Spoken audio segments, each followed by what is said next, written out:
ಎಲ್ರಿಗೂ ನಮಸ್ಕಾರ. ನಮಗೆಲ್ಲ ಗೊತ್ತಿರೋ ಹಾಗೆ ಪ್ಲಾಸ್ಟಿಕ್ ಇವತ್ತು ಒಂದು ದೊಡ್ಡ ಸಮಸ್ಯೆಯಾಗಿ ಪರಿಣಮಿಸಿದೆ. ಪ್ಲಾಸ್ಟಿಕನ್ನು ಹೇಗೆ ಡಿಸ್ಪೋಸ್ ಮಾಡಬೇಕು ಅಂತ ಗೊತ್ತಾಗದೆ ಆ ಕಡೆ ಈ ಕಡೆ ಚಲ್ತಾ ಇದ್ದೀವಿ. ಅದು BBMPಗಾಗಿರಬಹುದು ಅಥವಾ ಬೇರೆ ಲೋಕಲ್ ಬಾಡೀಸ್ಗಳಿಗಾಗಿರ್ಬೋದು. ಪ್ಲಾಸ್ಟಿಕ್ ಡಿಸ್ಪೋಸಲ್ ಒಂದು ದೊಡ್ಡ ಸಮಸ್ಯೆಯಾಗಿ ಪರಿಣಮಿಸಿದೆ. ಹಾಗಾಗಿ ನಾನು ಒಂದು ನನ್ನ ಮನೆಯ ಮಟ್ಟಿಗೆ ಮಾಡಿಕೊಂಡಿರ್ತಕ್ಕಂತಹ ಒಂದು ಇದರ ಉಪಾಯ ಏನು ಅಂತಂದರೆ, ಪ್ಲಾಸ್ಟಿಕನ್ನು ಹೊರಗೆ ಬಿಸಾಡದೆ, ಪ್ಲಾಸ್ಟಿಕ್ಕು ಅಂತಂದರೆ ಕ್ಯಾರಿ ಬ್ಯಾಗ್ಸು, ಪಾಲಿಥಿನ್ ಬ್ಯಾಗ್ಸು, ಅಥವಾ ನಾವು ಈ ಬಿಸ್ಕೆಟ್ ಪ್ಯಾಕೆಟ್ಸ್ ಬರುತ್ತೆ, ರ್ಯಾಪರ್ಸ್ ಬರುತ್ತೆ, ಆ ಥರದ್ದನ್ನು ಸುಮಾರು ಕಳೆದ 1.5-2 ವರ್ಷಗಳಿಂದ ಸಂಗ್ರಹ ಮಾಡಿಕೊಂಡು ನಾನು ಅದನ್ನು ಒಟ್ಟಿಗೆ ಇಟ್ಟು, ಈಗ KK ಪ್ಲಾಸ್ಟಿಕ್ಸ್ ಅಂತ ಹೇಳಿ ಬೆಂಗಳೂರಿನಲ್ಲಿ ಒಂದು ವೇಸ್ಟ್ ಮ್ಯಾನೇಜ್ಮೆಂಟ್ ಯೂನಿಟ್ ಇದೆ, ಅಲ್ಲಿ ಹೋಗಿ ಅದನ್ನು ಡಿಸ್ಪೋಸ್ ಮಾಡಿ ಬರ್ತಾಯಿದ್ದೀನಿ. ನಾನು ಸಂಗ್ರಹಿಸಿದ ಪ್ಲಾಸ್ಟಿಕನ್ನು ಈಗ ನಿಮಗೆ ತೋರಿಸ್ತೀನಿ. ಇದು ನಾನು ಸಂಗ್ರಹ ಮಾಡಿರ್ತಕ್ಕಂತಹ ಪ್ಲಾಸ್ಟಿಕ್. ಇದು ಕಳೆದ ಸುಮಾರು 1.5-2 ವರ್ಷದಿಂದ ಇಷ್ಟು ಪ್ಲಾಸ್ಟಿಕನ್ನು ನಾನು ಸಂಗ್ರಹ ಮಾಡಿದ್ದೀನಿ.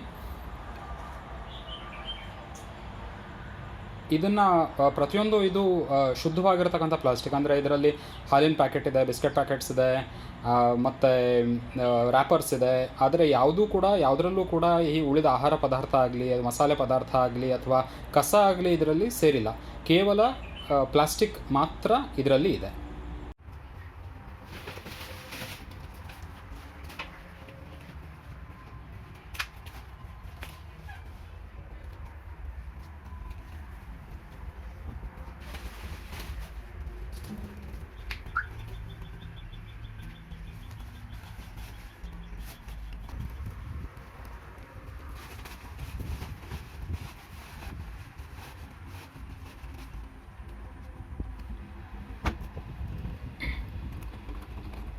ಸ್ನೇಹಿತರೆ, ಇದು ಬೆಂಗಳೂರಿನ ಯಲ್ಚೇನಹಳ್ಳಿಲಿರೋ KK plastic waste management unit. ಈಗ ಒಳಗಡೆ ಹೋಗೋಣ.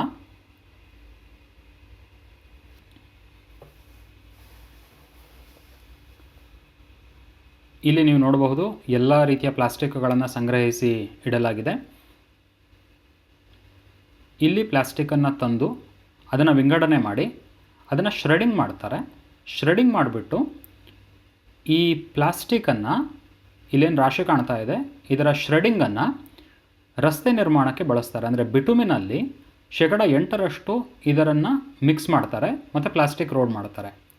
ಈ ಸಂದರ್ಭದಲ್ಲಿ ನಾವೆಲ್ಲರೂ ಕೂಡ ನಮ್ಮ ಮನೆಯಲ್ಲಿರೋ ಪ್ಲಾಸ್ಟಿಕನ್ನು ಇಲ್ಲಿ ತಂದು ಕೊಡಬಹುದು. ನಮ್ಮ ಬಡಾವಣೆಯಲ್ಲಿ ಜಾಸ್ತಿ ಪ್ಲಾಸ್ಟಿಕ್ ಉತ್ಪಾದನೆ ಆಗ್ತಿದ್ರೆ KK ಪ್ಲಾಸ್ಟಿಕ್ ಅವರಿಗೆ ಫೋನ್ ಮಾಡಿದರೆ ಅವರೇ ಬಂದು ಜಾಸ್ತಿ ಪ್ರಮಾಣದ ಪ್ಲಾಸ್ಟಿಕನ್ನು ತೆಗೆದುಕೊಂಡು ಹೋಗ್ತಾರೆ.